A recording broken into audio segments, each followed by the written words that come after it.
Today we're going to be looking at diminishing marginal returns in production and the associated concepts of cost of production.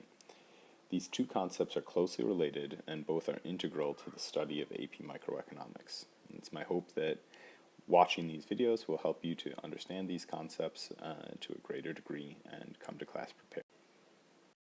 Diminishing marginal returns is simply the notion that under ceteris paribus conditions, when a variable factor of production, say labor, is added to a fixed amount of another factor of production, let's say capital, the additional output will eventually decrease. We saw this work to a greater or lesser extent in our classroom experiment. Today, let's start with the plausible scenario and the associated data. Imagine that we have a landscaping company that has only 2 lawnmowers, but they can hire as many workers as they desire at a given wage. You can imagine that in a day, one worker might be able to mow 10 mowed lawns, from driving from client to client, unloading and reloading the equipment. This would be time-consuming and burdensome for the single worker.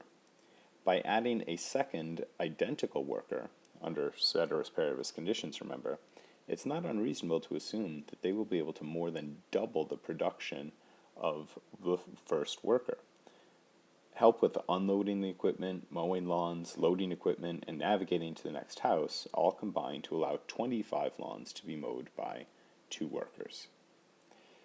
The marginal productivity of the second worker is therefore 15 mowed lawns.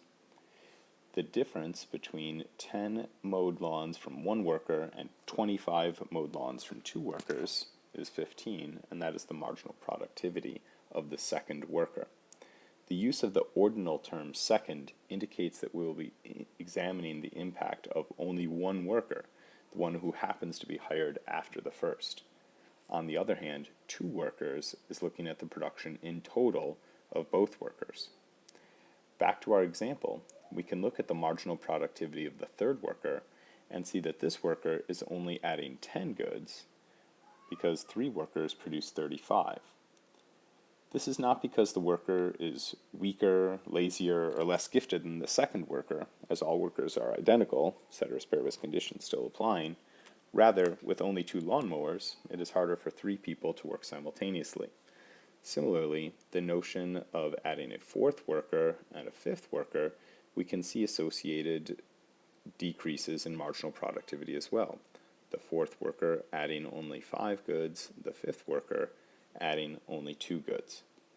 It's important to realize that the concept of diminishing marginal returns applies in any circumstance where one factor of production is fixed and another is variable. For example, one photographer with a variable amount of cameras would likely see similar data. A second camera can be helpful and allow the photographer to change lenses less frequently, for example. A third camera, though, is likely less helpful. And the 10th camera arguably burdens the photographer so much that it actually decreases the overall output of the photographer.